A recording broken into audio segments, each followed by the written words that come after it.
again. But it's the only way you're ever gonna learn. You look back and it's all in the past. I'm dwelling on that. Good evening and welcome to NUFC Matters with me, Steve Wraith. It is Wednesday night, so it is retro night, and as always, we look back at games between Newcastle United and a team, and this one is a one which I think we've all been looking forward to, and it's one we've chosen, but it's Newcastle United against Sheffield Wednesday, and there's been some proper humdingers and plenty of players that have played for both teams, and also quite a few celebrity fans. So all your favourite issues, and I'm sure this one will be coming into the reckoning tonight as well. A very special game that Newcastle played under Sir Bobby Robson. But without further ado, we'll get to George to give us his first recollection of Newcastle United against Sheffield Wednesday. Hello, everybody, and a quick thank you to George for donating the T-shirt, Steve. Yeah, fantastic. George here's another matter. He spent a lot of money on these food bank T-shirts, but yeah, he donated it to you. Well, and the 60 quid I donated, I give it as well. So brilliant, mate. With the gift aid, the food bank got nearly 200 quid out of it. So thank you, everybody. That was really, really touching, and thanks very much indeed. Tonight, as always, I'm going to go back really into my football history and talk about games which I was 10-year-old. The first game might run into two, by the way, because of the circumstances. The first one is 17th of February 1951, and it was a game we're building up now at home. I was getting educated by the two uncles, John and Tom, and my dad and grandpa. And you're going to see the most expensive footballer in the world, Jackie Sewell, and you're going to see the next England centre forward who's going to knock spots of everybody else. He's going to score hundreds of goals for England as well as for Sheffield Wednesday, and they've got other players that the England team. So it's really going to be a real event going to see them, the Sheffield Wednesday play at the weekend. So, and of course, all week when we were playing on our little pitch in the back garden at 11 Chicken Road, it was Newcastle versus Sheffield Wednesday. You know, and the two uncles were alternating between Dirk Dooley and Jackie Sewell, and I had to be Jackie Milburn and Bobby Mitchell, and it was great fun. There was other great entertainment in the house and happiness in the house, because my mum and dad had just got word from the council to go to the town hall and collect the key for a new council house in Howden, which meant I knew I wasn't going to the Western School. I was going to end up at the Stevenson, and I wasn't entirely unhappy about that, because I wanted to get a break away from the group that was running the football at the Buddle and else. And I thought I'd have a better chance at the Stevenson, and that's how it turned out. However, come the Saturday, the 17th of February, in a crowd of nearly 48,000, 47,075, and none of the four said players played. No Sewell, no Dooley, no Froggatt, no Merriweather, and all the internationals were missing, and it was a good game which we won, but the disappointment amongst my crowd was enormous, because they were upset that they persuaded me I was going to see something special. It was a good game. I wasn't upset, and they weren't upset. We won 2-0, and the goals were scored by George Robledo and Ernie Taylor. And when I look at the team, it was nearly a cup team. Fairbrother, Cowell, Corbett, Harvey Brennan, Ted Robledo, Tommy Walker, George Robledo, Jackie Milburn, Ernie Taylor, and Bobby Mitchell, and Seymour was our manager, of course. So it was a bit of a downer for anybody who wanted to see all the things we were promised. So obviously the following conversations at home were about why these players weren't there and all the rest of it. And then slowly but surely the conversation changed to other things, and I was persuaded, well, next time they'll probably all be here. Sadly, though, not long after this, the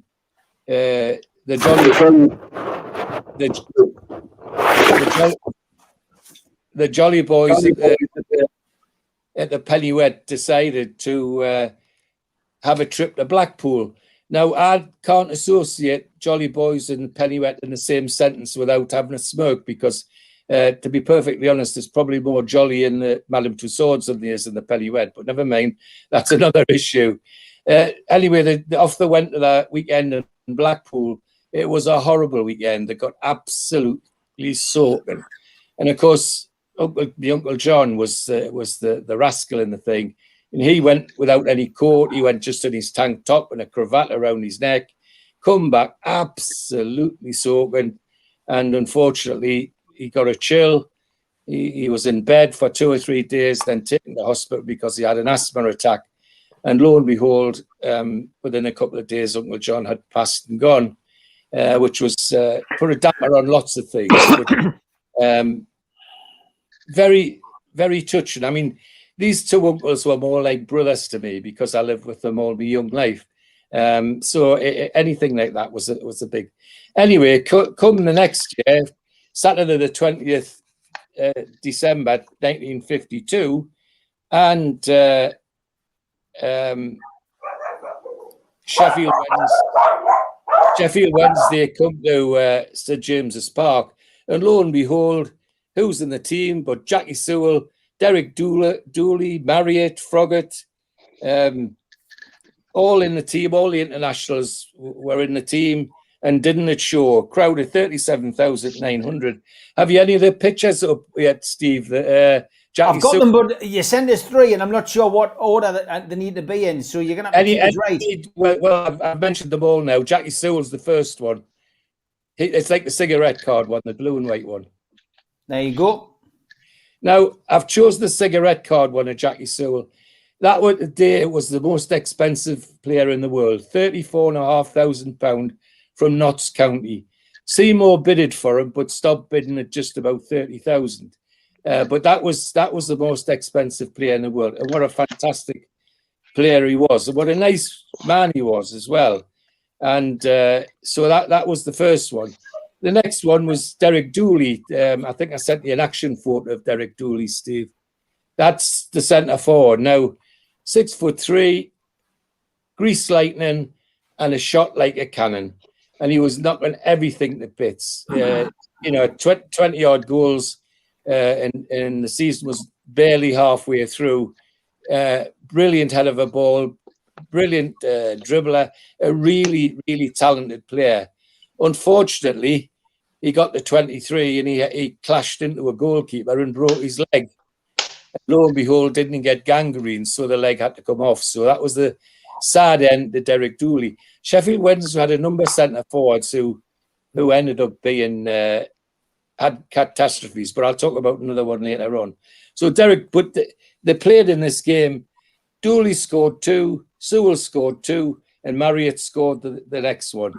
5-1, and our consolation was a Mitchell penalty, and it was a consolation. They absolutely took us to pieces, and our team wasn't that bad. Simpson, Cameron McMichael, Charlie Crowe, Brennan Casey, Walker, Robledo, Brew, and Mitchell, and they absolutely took us apart. But it's not surprising. I mean, Dooley, Sewell, Froggatt, and Marriott were all in England's team at that time. So there were no slouches, but they really, really did give us a hard time. The other picture I sent you, Steve, was that it's difficult to talk about Sheffield Wednesday without mentioning Albert Quicksall. And I think I sent you a picture of Albert Quicksall. That's him with a number 8 on his back. Well, look at the length of his shorts. He used to roll his shorts up at the waist to get them as short as he possibly could. And I think at the finish, they used to have to make a special pair for him. And everybody used to try and copy him, of course. All the kids were running around with their shorts tucked up in their middle to try and get them as short as they could. But also, he was one of the first ball jugglers. I mean, there'd been a few of them. There was the lad that was West Brom who used to go on at half time and juggle the ball. Burnside, was it? I think it was. And well, Albert Quicksall was the first to do that, and he was really, really clever. But he was also a very good good footballer. He didn't feature in any of these games because he was up and coming. He was a youngster, but his name was being mentioned as the one for the future. So that's my first go. February 51, December 52, two quite different games, but saying, oh, that's it's from that period anyway. I just thought it is. Yeah, that's good. I thought I would throw that in as well, George, because you've done a lot of research, and I thought, well, I'll find out. I think it's a couple of years early, but it's a similar kind of era. It's good, and it shows you what the ground was like then as well, because that's the real St James's Park as far as I'm concerned. The only thing that's missing is the flag in the corner for 10 minutes. And the peanuts. The peanuts. Yes. So that was my first experience of Sheffield Wednesday, and the one which obviously for a variety of reasons stuck in my memory. And just to finish it off, yes, I did go to Stevenson School, and it was the best thing that ever happened to us. My life was never the same after that, and I'm delighted to be able to say that. So thank you, everybody. That's my first effort. Fantastic, George. I know a lot of our listeners and viewers could sit and listen to you all night, mate. So well done, mate. Great stuff. Steve Wilkinson, good evening, mate. Good evening, everybody. I'm going to go back to my young days as well, but I don't have the memory of George. George is fantastic listening, and I put in the comments about yourselves that maybe George can embellish these stories, because I was 12 at this game that I went to in 1966. And it was the FA Cup. And while those that know me know I go around in a wheelchair now, I used to walk around with sticks, and I always had to go at the front. So even at that age, I was still at the front of the crowd. And you're referring back to that programme before, the ground looked like that. And as well as looking through the peanut seller's legs, I had to look through the St John's ambulance and the police that wandered around the pitch. So that was my view kept getting obscured by them all the way around. But this game, it was one of two as well, actually, because it was 12th of February 1966 in the fourth round of the FA Cup, and we'd actually played Sheffield Wednesday the week before in the league, and 2 goals from Alan Suddick had given us a 2-0 win. So I think one of the things about that time, unlike it is today, where the FA Cup is somewhat undershadowed, where the FA Cup was big in those days, you always got bigger crowds than other games. And I think with Newcastle's success, particularly in the 50s, we were seen as a really good cup team, and it always attracted a lot of interest. It's interesting to look back on how many, at that time, we'd won the FA Cup second most times. Aston Villa had won it 7 times. We'd won it 6 times, and Blackburn Rovers had won it 6.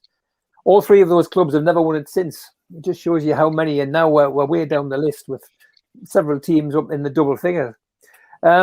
But so having dispatched Chester in the first round of the third round, when the Premier League clubs, or the First Division as it was called those days, came in, we had a home game against Sheffield Wednesday. Everybody feeling confident, having beaten them 2-0 the week before. Alan Suddick scored 2 goals that day, and they'd showed in the crowd. There'd been 31,000 at that game the week before.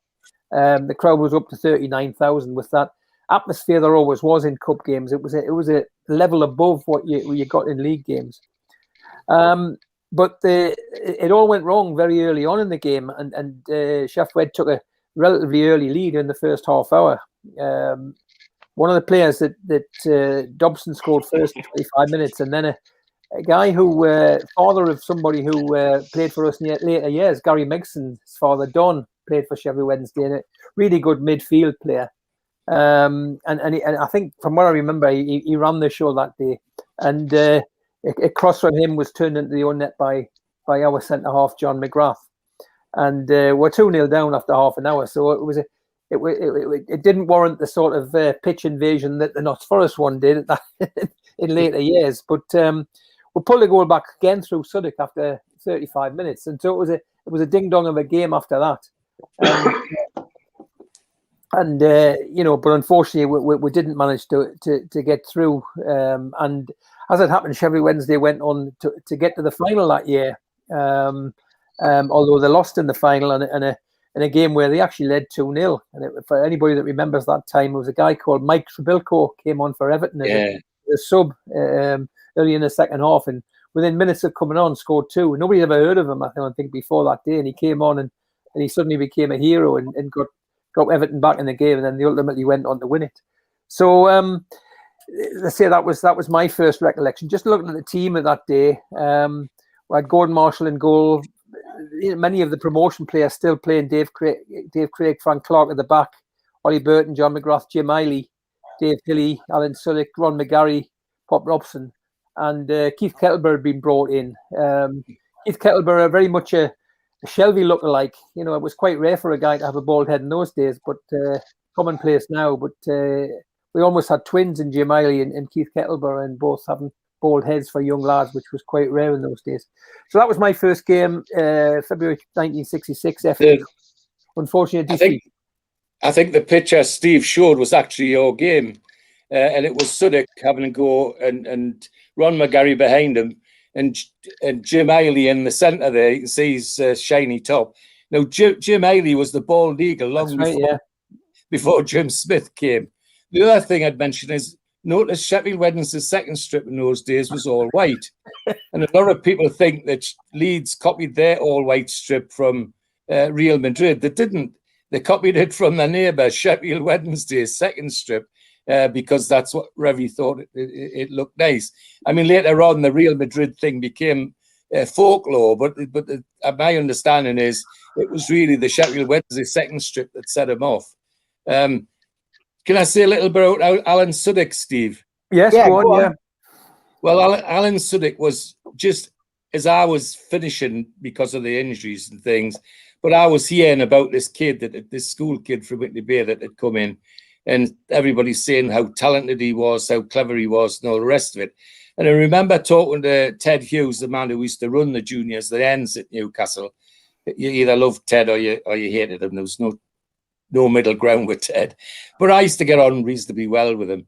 And I spoke to him and I said, what do you think about this Suddick kid, Mr. Hughes? He says, well, he's great. Got a problem. And I said, what's that, Mr. Hughes? He won't bloody do what he's told. and sure enough, that was it. He, wherever he played, whether it was first team, reserves, or anywhere else, he would do his own thing. And the net result is Newcastle got sick of him and sold him. Another real genius, which was unfortunately misguided in many ways. But that's what Ted Hughes said to me. He says, he won't do what he's bloody told. And he wouldn't.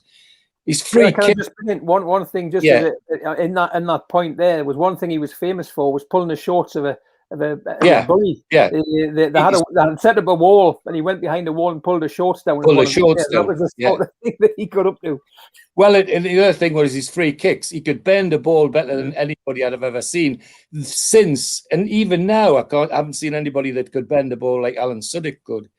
And all this stuff, Stephen Taylor danced about in front of the goalkeeper. Well, Alan Suddick used to do that as well.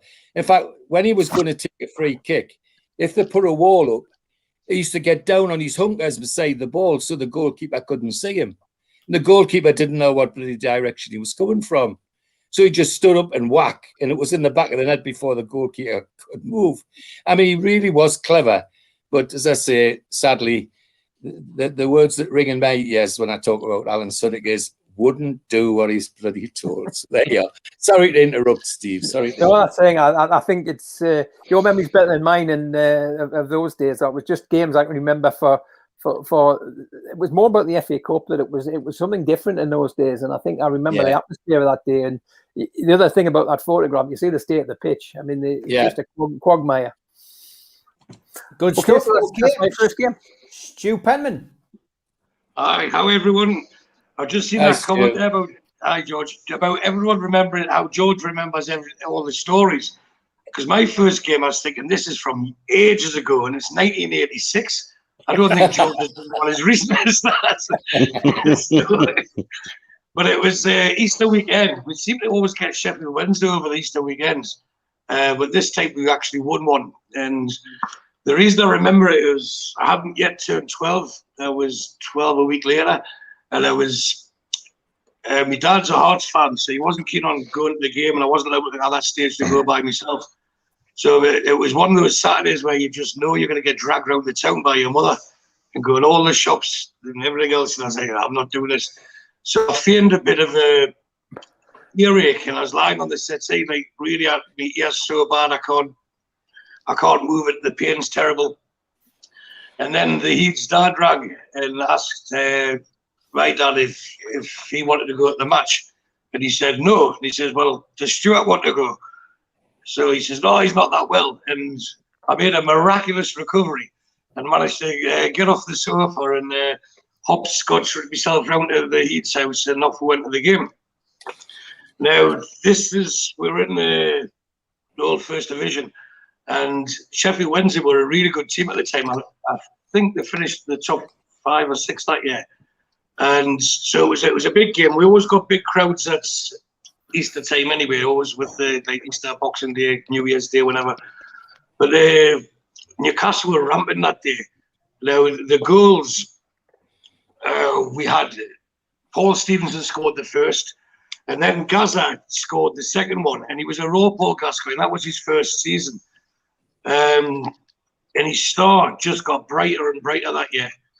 You know, it's sad, and I mean, I don't know if anyone's seen this, but there was a video of him going around at the Hoppins or something where he couldn't even kick a ball recently, and it was really sad to see. But this was him when his star was in this ascendancy, and it just got brighter and brighter and brighter.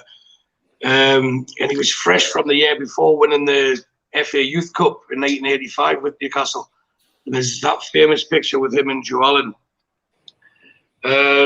So we're 3-0 up at half time. Who was it that scored? Billy Whitehurst, I think, scored just straight after the kickoff. We scored with a header early on. So that ended the game as a contest. And then typically Newcastle, instead of going for the jugular and everything else, they knew the job was done. They settled down, and then they end up winning just a 4-1. Just one stat I did get, the crowd that day was, I've got to write down somewhere, 25,714. And that was the 6th biggest crowd of the season for Newcastle, which shows you how times have changed. And there was a loyal fan base. You know, there was always a 18,000 plus loyal fan base that would go every week. And then the extra 6,000 or 7,000 were there with it being a bank holiday. So that was my first story. It was one of the first games I went to. And sorry, it only goes back 35 years? That's as much as I can remember back. Sorry, George. Mitch, over to you, mate. Right, yeah, I'm able that. My immediate reaction when we said about Sheffield Wednesday was I always felt that we'd always had lots of really good games against them. That was my gut reaction whenever we mentioned one of the teams is like, what do I feel about this team? What do I feel we're going to see? Goals is something that always springs to mind. I can't remember going to a bad game against Sheffield Wednesday. And this one caps the lot. To put it into context, September 1999, we had a terrible start to the season with Ruud Gullit. At the time, I was doing stuff for the Journal on the Journal jury panel. Ended up getting a mention on Keys and Gray on Sky, funnily enough, because I'd written that in one of my things about him that when he got home to Amsterdam, he'd find plenty of bikes, and I suggested he got on one, and so he did in the end. Well, he still claims it was by his own volition. After the Sunderland debacle, picking that team without Shearer in, who knows really? But either way, that opened the door to Bobby Robson. 3.5 years too late. If only he'd come in after Keegan and all that. But by hook or by crook, eventually he did get there. And the atmosphere for what really was a run-of-the-mill league game was ridiculously electric. And you sensed the day on that day was going to be something special. The buzz in the town, the reaction to his unveiling, just really, you knew something was going to happen. And as inspirational as a guy as he was, just with his very presence, really, he didn't change much other than make sure Shearer was in the team, and produced, well, one of the most astonishing results I think I've ever witnessed. To be 4-0 up with Shearer having a hat-trick at half-time was crazy.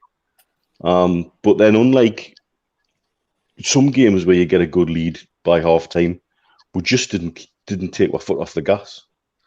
It was relentless.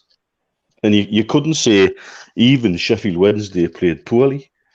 They didn't have a man sent off. We weren't playing 10 or 9 men.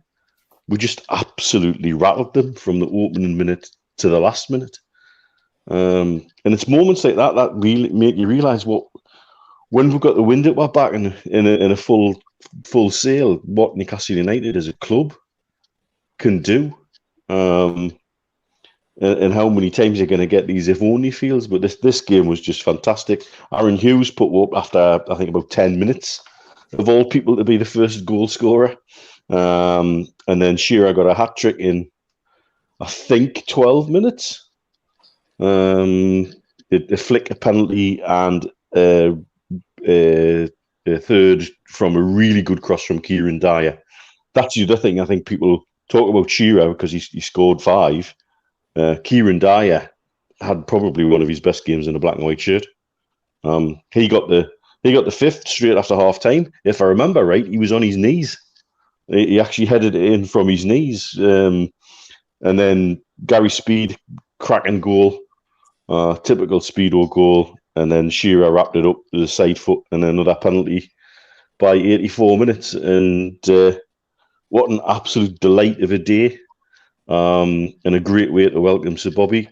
As I say, if only he'd come in after Keegan, I think things could have been so very, very different. But that was, you said the game was going to get a mention. And unlike me being miserable for the last few weeks, I get the joy of talking about that one. Fantastic, mate. Great stuff. Great game. One to remember for all Newcastle fans who were there. Steve Hasty. Evening, guys. I've gone back into the memory banks. My first game I've chosen is the 14th of April, 1984. Newcastle, Sheffield Wednesday, both teams challenging for promotion. Wednesday, top of the league. And to put a downer on it, Mitch, we got beat 1-0. There you go. Miserable get. So you're probably looking, thinking, what a strange game to pick. You picked a game where we played Sheffield Wednesday at home and we lost 1-0 during the promotion season. Now, we lost 1-0. We lost to an amazing goal, a fabulous goal, an overhead kick, from about 9-10 yards out. So when you lose to a special goal like that, then you have to appreciate it. But the reason I picked this game is because the difference between the two teams. And I'll make an admission now that I had a huge dislike for Sheffield Wednesday. They were the anathema of the Arthur Cox team. They were a physical team. They were a big team. They were a dirty team. They had players like Lyons and Shirtliff and Bannister and Madden. And the one that really, really annoyed me, and I think probably annoyed all my pals as well, was a bloke called Mel Sterland. He was one of those players, and he always played well against her. That made it even worse. But he was one of those players who was always in somebody's face. It was never his fault. He was physical. He was strong. I think he went to Leeds at one point. But anyway, they were tough. They were physical. They were direct. I wonder whether that had anything to do with the fact that they had a little bit of influence from Jackie Charlton, who had been there for a short spell. But they were managed by Howard Wilkinson, who was, one of those managers who went on to be sort of a bit more of a purist and had a big position in the FA and with England and that type of thing. But, to give you an idea, the 4 teams that season, the 4 teams that went up, the 3 teams that went up out of the top 4 were Chelsea, Wednesday, Newcastle and Man City. They were the top 4. And you look at the goal, and this is another thing, compare them. They went up, I think they were 8 points clear of us by the end. But they scored 69 goals. We scored 87. Their top scorer was a certain Imre Varadi on 17. And this game was Varadi coming back. We'd sold him in 83 and he came back in 84 and haunted us. But we had Keegan on 28. The second top goal scorer they had was Bannister on 14. We had Beardsley on 20. The third top scorer was the fullback, Sterling, on 8. and we had Waddle on 18. So 87 goals to 69. They basically kicked away and upset everybody and annoyed their way to the promotion spot, and we managed to grab that particular third spot in the promotion season. But it's interesting that you look at that and you look where Chelsea are now, you look where Man City are now. And they didn't even make promotion that season. Then you look at Sheffield Wednesday, who finished second, and then you look at ourselves, and the comparison between those four teams. And it's not that long ago when you think about it. I know Stewie's thinking, God, that's ages ago. That was 1984. He can't even get past 1987. But Stewie, it wasn't that long ago, honest mate. No, I was at that season. The first game I went to was the promotion season when we beat Man City 5-0. So it's the same season, I think. Exactly. Yeah, but when you think about it, and you think that how people go on about football and the modern football and how it's evolved, but look where those other two teams were in the league, and look where they are now. City, and they were both in the Champions League final a couple of weeks ago, and they were languishing in the second division with us. So that was my first game. The team itself, we had Carr and goal. We had two fullbacks were Anderson, John Anderson, and Kenny Wharton. Central defence, we had Glenn Roeder and Steve Carney.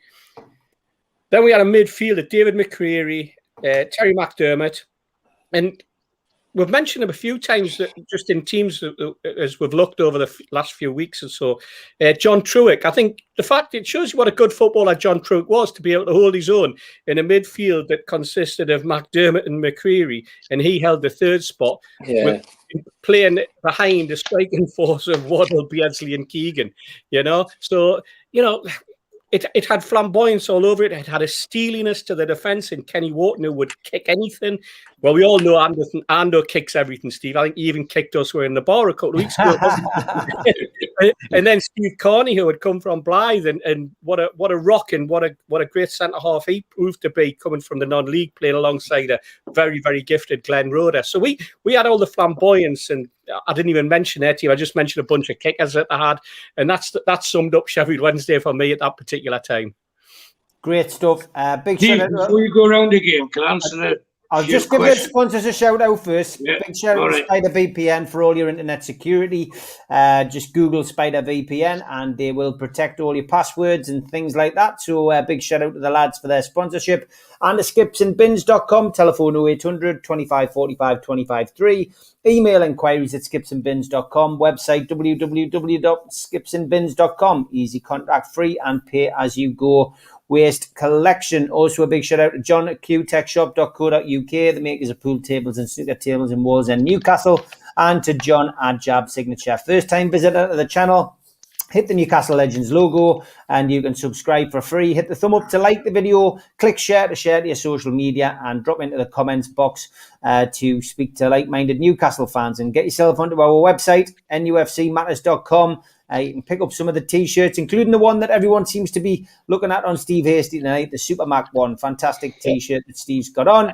And yes, there are a few of those available. But yeah, thanks for that. Over to you now, Stu. There was just a few comments. I'm watching the comments about my hair. Yes, I've got hair.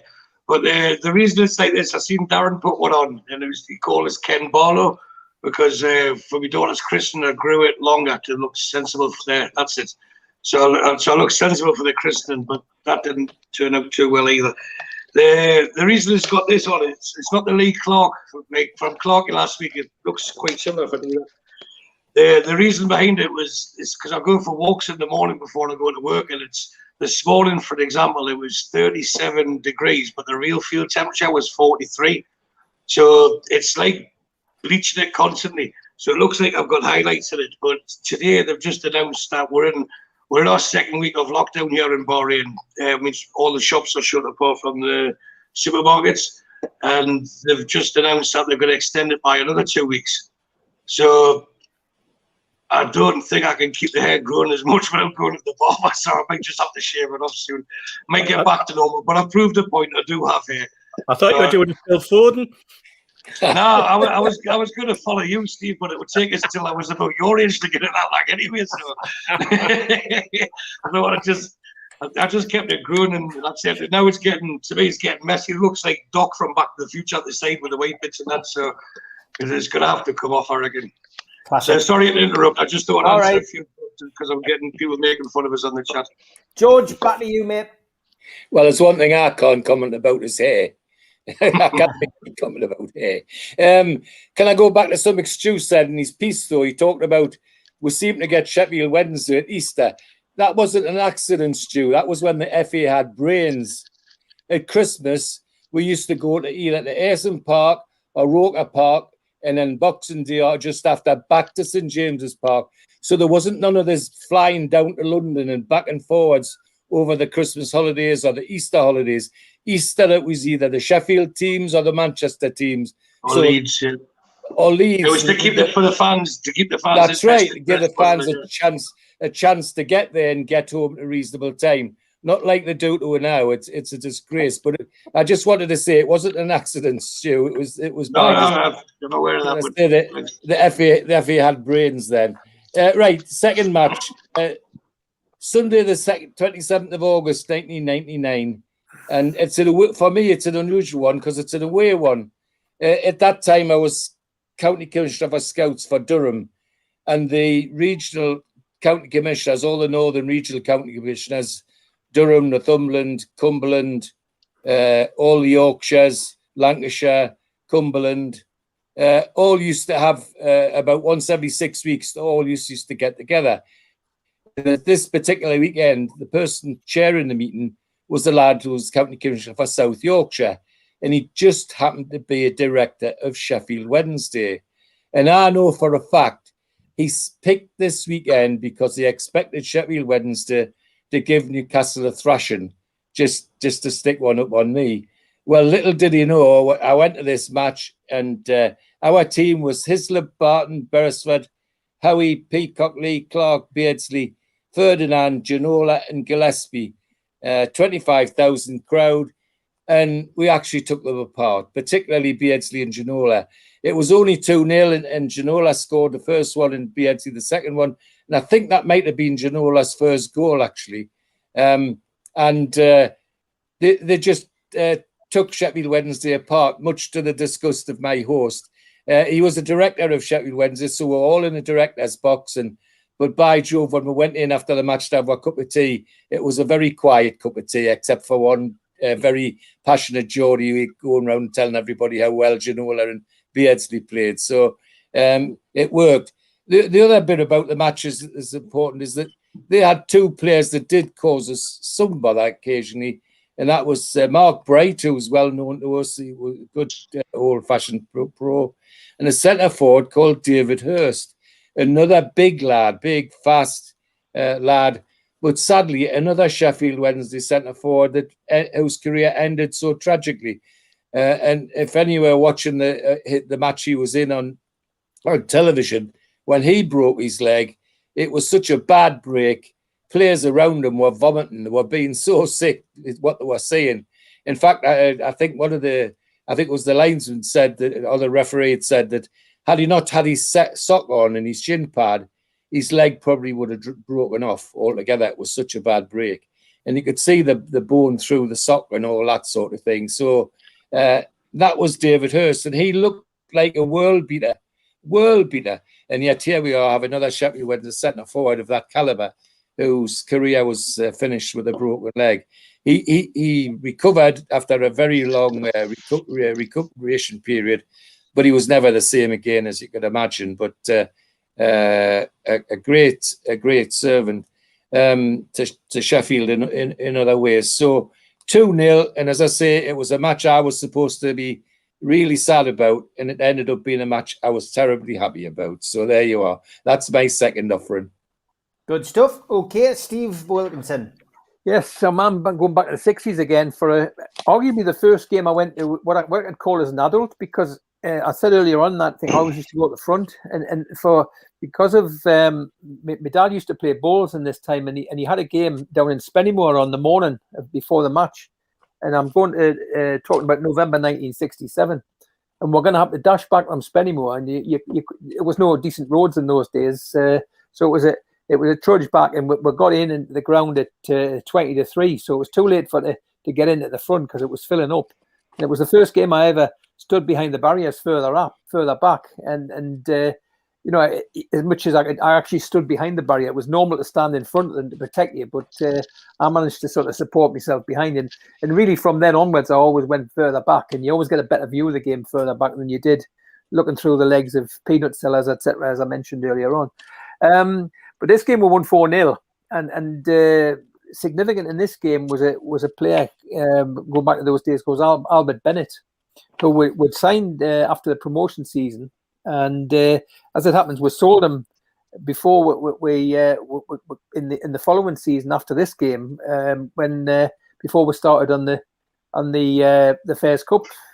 So, but he did quite well in as a goal scorer up front. 90 games altogether, 23 goals, which is quite a decent return. I can name a centre forward we've got now that doesn't get anywhere near that. But this particular game, one of the memorable things for me is, I say, we got in late, and it was well, we saw the start obviously, but Newcastle went ahead in the 4th minute with a goal from Albert Bennett. And I think it was the second goal that I can remember significant. George again will clarify for me if he was at this game. It was a mazy dribble from Albert Bennett from the left wing. We're attacking the Gallagher end, and he sort of dribbled in, and I think he beat umpteen blokes and got to about the centre of the goal, just outside the penalty, and unleashed a shot which rocketed into the net. And I can just remember that goal, from that great dribble in from the side, and that was his second goal of the game. We're in the transition phase now of the club. Worth noting at this point, we'd gone up, and I mentioned our other game of the cup match. The year after that, we struggled, and we nearly got relegated back to the second division. But as a result of actually selling Alan Suddick, who we talked about earlier on, we bought 3 players in, Dave Elliott, John McNamee, and Tommy Robson, with more first team experience. I mean, McNamee came from Scotland, but Dave Elliott had played for Sunderland, Tommy Robson, I think Chelsea, and it was more building a team that was more suitable for the first division. Because still many of those players were there from the promotion time. Although we're starting to get youngsters coming in, and Bobby Moncur and Jim Scott and Wyn Davies that were going to make a big difference in the Fairs Cup of the following season. So this game was in the early part of the season, 1967-68, when we ultimately finished high enough to fiddle our way through Lord Westwood, imposing the one city, one club rule that the Big Six then couldn't manage to get rid of us, because we overruled them, and all those teams that, because there were multiple teams in Manchester, Liverpool and London, you only allowed one team from each city. So we got in 10th place into the Intercities Fairs Cup. The rest history. But that was it. That was a game I remember. A good win, 4-0. Goals also from Dave Elliott and Wyn Davies on that day. So that was with 28,000 in, which was a sort of good crowd for those days. 30,000 was usually about the norm. And I think another thing about that crowd, I think players in those days got paid bonus on more than 30,000. George will probably remember that. I think so. It was always in their incentive to play well, and therefore you got more in. And it was, I don't know the exact numbers involved, but getting 30,000 plus was always an advantage to the players' wages. So that's my second game. Great stuff. Okay, Stu. The Sheffield Wednesday manager was Alan Brown, by the way. Alan Brown, yes, that was Sunderland. He had a Sunderland sandwich in between the two phases at Sunderland as Chef Wed manager.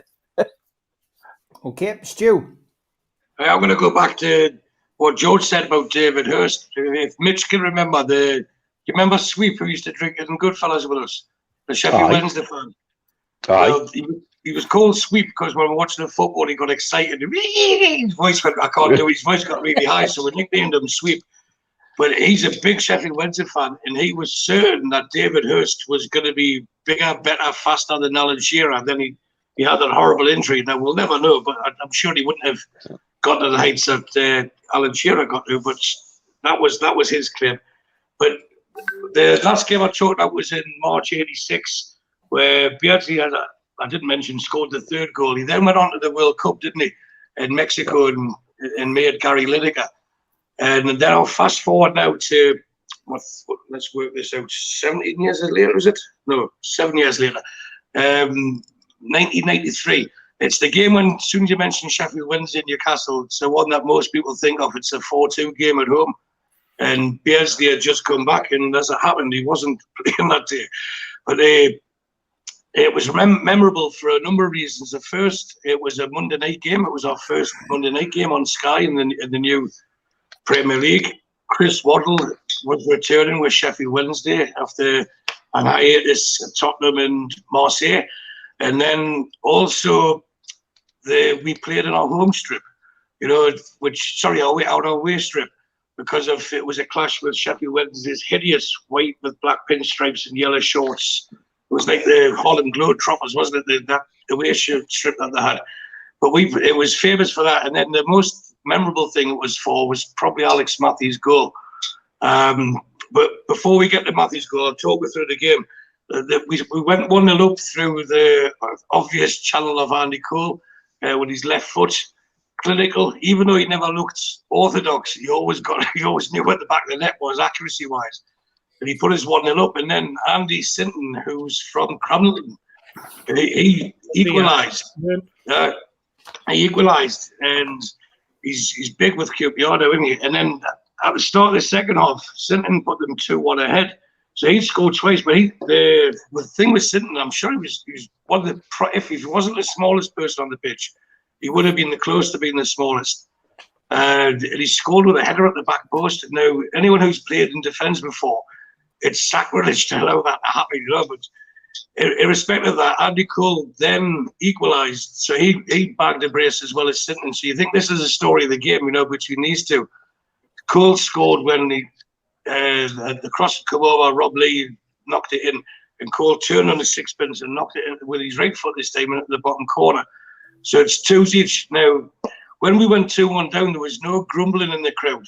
We had Keegan as the manager, we'd just coasted promotion the year before, and there was belief.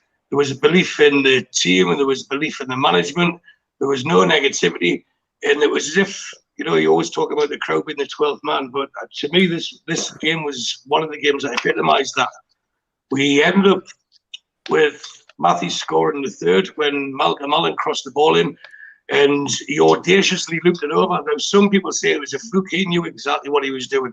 He just guided over the keeper's head, and it's still one of the most iconic goals of Newcastle's Premier League history, I would say, was Matthew notching that. And then the fourth goal later on was scored to finish them off by Malcolm Allen, and his work rate was always underrated. His importance to the team in the absence of Peter Beardsley was also underrated, and he deserved a goal that day because he ran his socks off, and he crashed one in from, I believe it was near the edge of the box anyway, but he thoroughly deserved it. And it was like I say, it was a Monday night. It was dark. It wasn't cold. People wearing t-shirts in the crowd.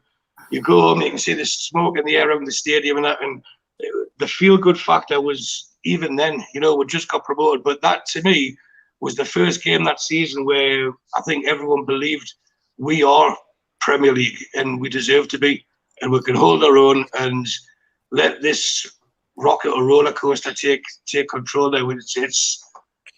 That was the turning point. It was a classy performance. We come for everything that you could want in a I suppose a novel. It was, that game had it all, and we ended up winning comfortably 4-2. And we know what happened the years thereafter. But that was the first day I walked out the ground thinking, you know what, we're not going to get relegated. We're not going to be in a relegation battle. We're not going to fall flat on our face. We're not going to be a laughing stock. We can actually challenge here. Because, as I said before, Sheffield Wednesday, at that time, were in and around the League Cup finals, FA Cup finals, and they were renowned as being a very good, solid, decent team. And we did beat them easily. So that was the second game I wanted to talk about, because I knew it would be probably one of the most popular, and because I was the youngest, the other panelists very kindly let me choose that one. I was also the night that I met George Best. He did the Footballers Football Show live in St James's Park afterwards. It was a show that basically used to follow the match on a Monday night, and Sir John Hall was there in the audience. I was there. George Best and Richard Keys were on the panel. and I actually got to ask a question. Richard Key came up to us, and I actually asked Sir John Hall why, when I went to Old Trafford and some of my mates missed out on tickets that year, had there been a shortage of tickets, yet there was a tout standing outside the ground with a book of tickets. I asked Sir John Hall that live on TV, and you can imagine the delight of Sir John getting asked something like that. But fair play to him for going in the audience and doing that, and being on the panel, and being there. But yeah, fascinating. I'll have to dig that out and stick it up on the YouTube channel at some point. But yeah, meeting George Best, I got his autograph from my mum, because my mum was a big fan of George Best. But Mitch, over to you. Okay, my second game goes back to September 1990, second division. In a very different time. Sheffield Wednesday had been relegated. But unlike now, that sort of gap was so different that they didn't really have a problem with players leaving or had to sell players. They kept a lot of that squad together, and what a squad it was at the time. And the reason that we went is we wanted to see it because we knew it would be a good game. It was actually my first trip to Hillsborough. But we knew there was a possibility with the two teams because we just missed out on promotion the season before, and they'd just come down from the top flight. And when you look at the players they had in that team, David Hurst, who's already been well talked about, Carlton Palmer, Trevor Francis, Chris Turner, Stuart McCall, Viv Anderson, John Sheridan, all at the time, these were, a mix of international players who were still being considered for international duty, even though they were in the second division. We had basically the spine of the team that missed out on promotion the season before, Mark McGee, Mick Quinn, and so it was going to be a good game, and it was. It wasn't the best result of the season. The game itself finished 2-2, but it was a proper end-to-end. 90 minutes of we're going to have an attack, and now you're going to have an attack. And we'll have attack, and then we'll let you have an attack. And it went end-to-end. We got the first goal after about 20 minutes, Mark McGee. Hurst equalised just before half-time. McGee put with 2-1 up on about 75 minutes. And then something which became a bit of a running theme for that season, in the 90th minute plus, Stuart McCall, who'd come on as a sub, scrambled an equaliser for them. And you couldn't really say it was against the run of play because there was no run of play. 2-2 was probably the fairest result. But it was a cracking game. It was a midweek game. It was a real blood and thunder type game. But the running theme for that season, we petered out at the end of that season. We missed out on the playoffs. It finished sort of about 10th, I think. But I seem to remember this was the season that somebody worked out if games lasted 80 minutes, we would have been promoted. Yeah. Even though we finished 10th, we conceded so many goals in the last 10 minutes of games in injury time that it cost were, in many cases, the points for the win, and sometimes cost were a loss when we should have at least had a draw.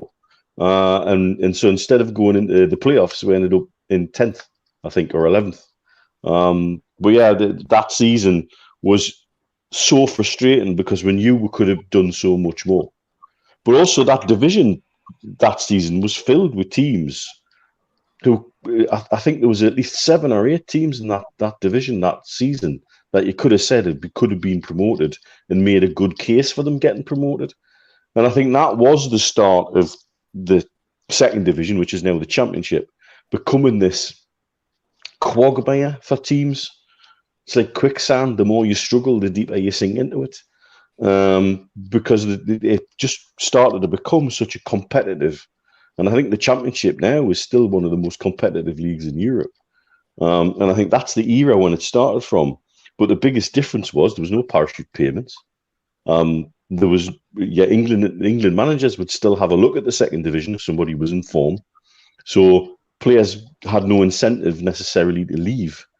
And sadly, it's the money game, isn't it? That's what's changed. It's all about the money, and on all the talks we're having at the minute about super leagues and this, that, and the other.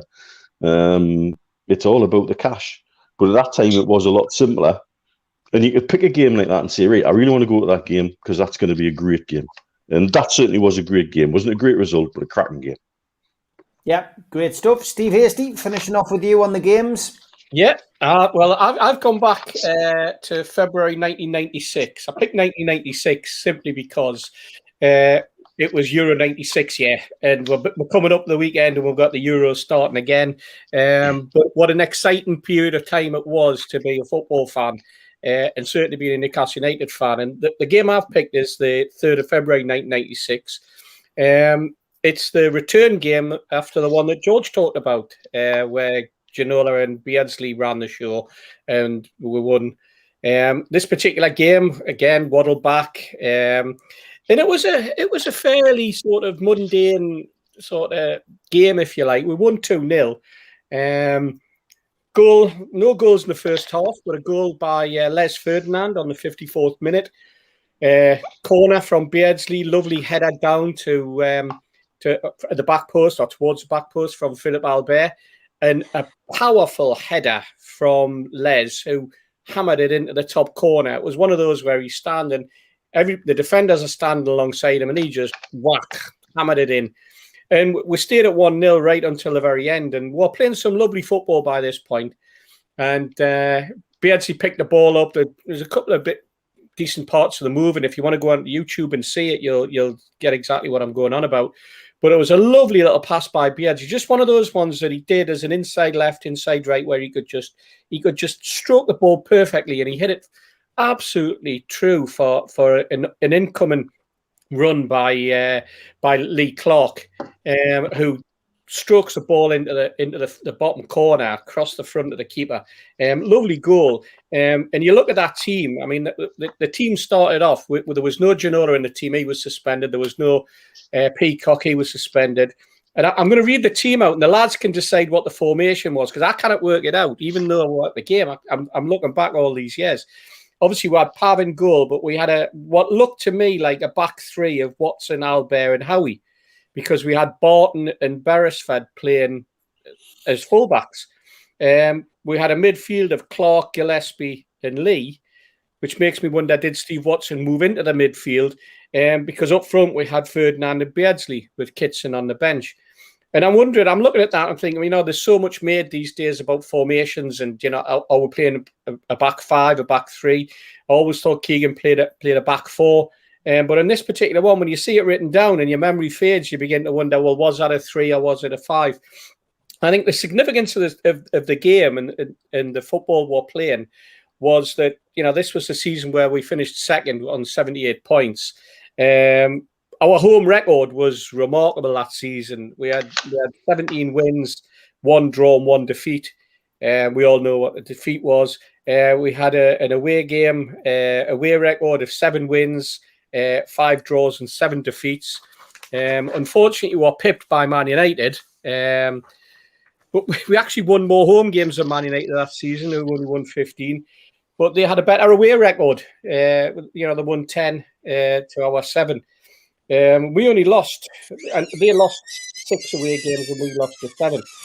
But we all know that, the great games that followed after that, the great game against Liverpool, the 4-3, the way the season filtered out, I always felt as though that particular season, it wasn't so much that we ran out of steam or the players ran out of steam, but we got caught up in a quagmire of fixtures towards the end, which didn't help us at all. But what a great time it was. And then leading into the Euros after that, and we all know that after the Euros, we went out and bought Alan Shearer as well.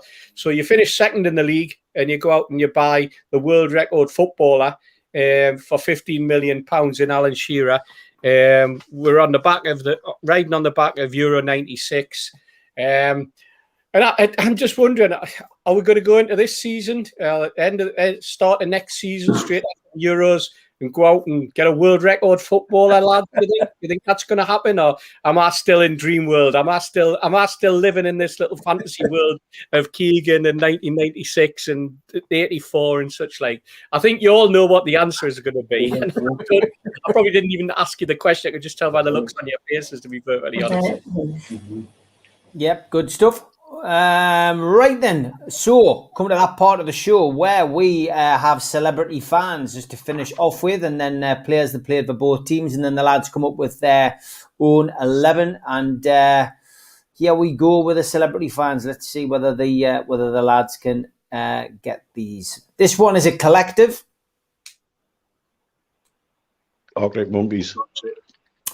That's correct. Arctic Monkeys, the band. That's Rick Savage from Def Leppard. Leopard, yeah. Always guarantee that Mitch will get the music ones. Jermaine Jackson. Jermaine Jackson. Yeah.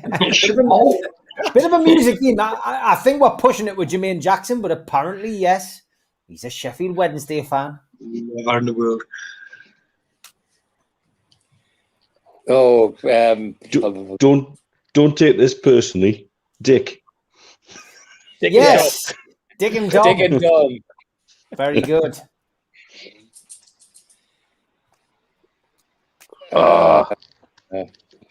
Is that Paul Carrick? Correct. Yeah. Oh, Hey, correct, you're on a run, Mitch. You're on a run.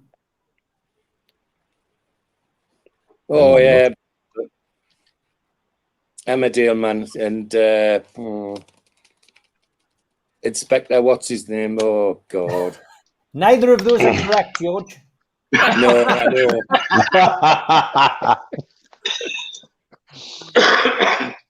But I think you're on the right track. Right, got one. No. The only person I think it looks like is Rufus Hound, but I don't think it's him. Well, he is an it's- actor. It's an actor, yeah. He was in Coronation Street as well, if that helps.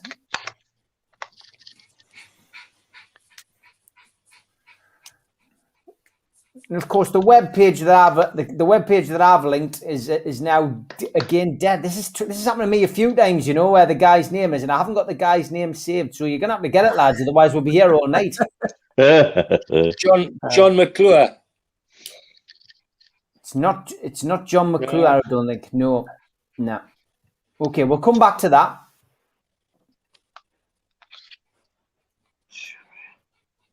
No. Never know that. Looks like a comedian or something, but no. Celeb Sheffield United fans is what I'll have to look for, guys. Is Sheffield Martin Wednesday? Way. Who? Sorry. No, it's not Martin Way, Dad.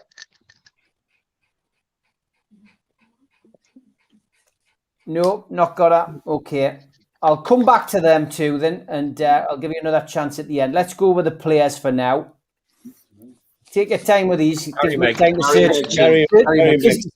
Gives me time to search for these names. You say I was banging on you knowing them guys, and you've let us down because I obviously the website's disappeared, and now I'm up the creek with those two. So unless anybody in the chat can help with, I might be able to come back to them. But they seem to be loading now, so maybe we'll get them. Okay, Gary Megson is correct. Yep.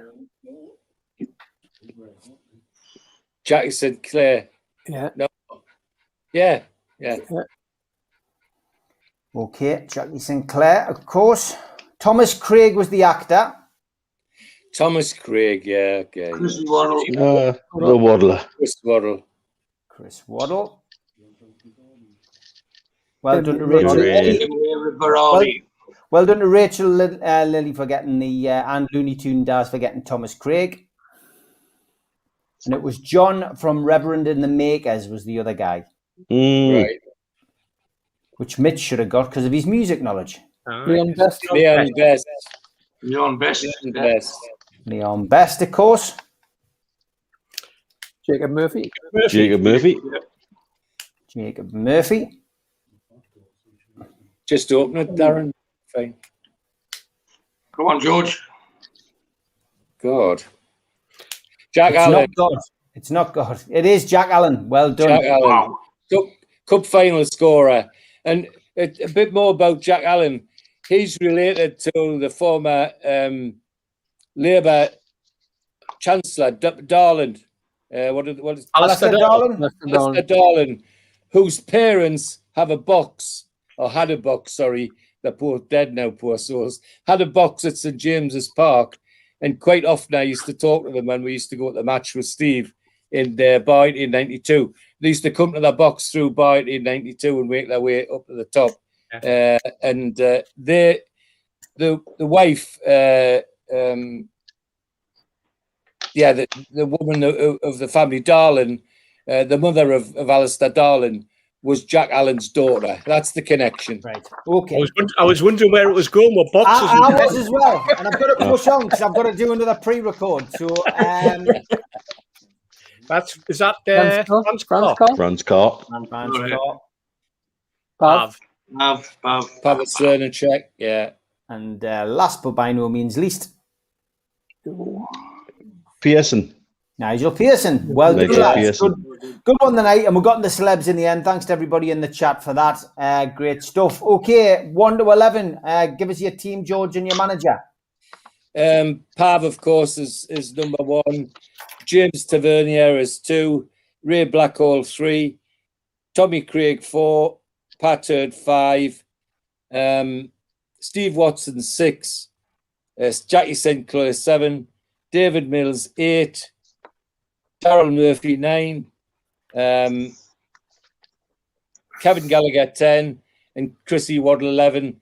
I mean, and for old time's sake, for me, the manager would be Norman Smith. Okay. Old manager, because he played for Sheffield Wednesday. Great stuff. Steve Wilkinson? Yeah, I've got a sort of 4-3-3 formation. Pav in goal, Ray Blackhall, fullback, James Tavernier, Steve Watson, and I didn't get another fullback. I put Lazar in. We don't really know much about him, but he's left back. Midfield, Gary Mixon, Tommy Craig, Chris Waddle, and right wing, Jackie Sinclair, Verardi, and David Mills. With I put Jack Charlton as manager. Okay, good stuff. Stu? Clearly Pav in goal, and then I had Murphy, Steve Watson, Taverna, and I was going to pick John Ryan, but then when doing some research, I found a player called Chris Carr, who was on Newcastle's books and then played for Sheffield Wednesday. And the reason I picked him is Sheffield Wednesday on their website, it said he was the worst player ever to play for Sheffield Wednesday. So I just thought, I thought that's got to be some accolade, hasn't it? So I think he's a local lad as well, so I should really. In midfield, I had Waddle, Megson, Tommy Craig, who was the first £100,000 teenager, and then Pat Hurd, who was a European Cup winner with Aston Villa, believe it or not.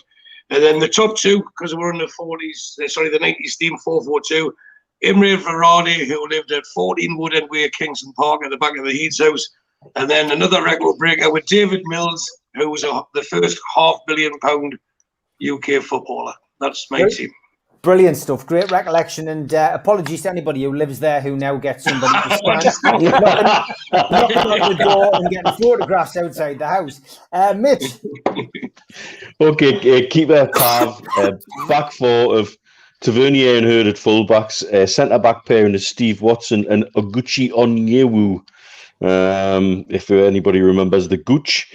Then midfield four of Franz Kahn, Chris Waddle on the wings, Tommy Craig and Kevin Gallagher in the centre, and then Imre Verardi and Shefki Kukci up front with Jack Charlton as a manager. As I said, plenty of players been associated with both clubs. Steve, over to you, mate. I put Pav in goal, had a back three of Watson, Blackhall and Tavernier, had a midfield with a couple of, well, could call them wing backs if you want, of Murphy and Franz Carr, with Kevin Gallagher and Tommy Craig, who I thought was a fantastic footballer, by the way. One of the best left-footed players we had, a beautiful touch player, had everything going for him.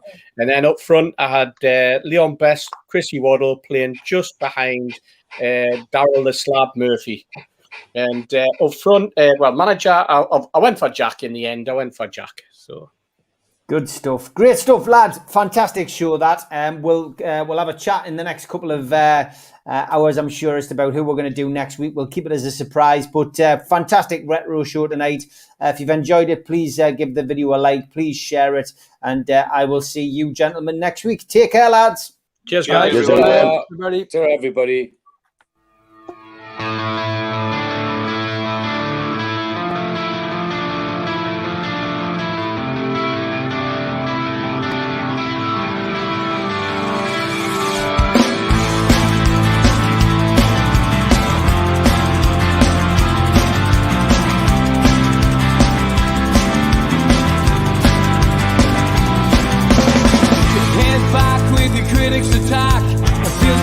I've been talking to myself again.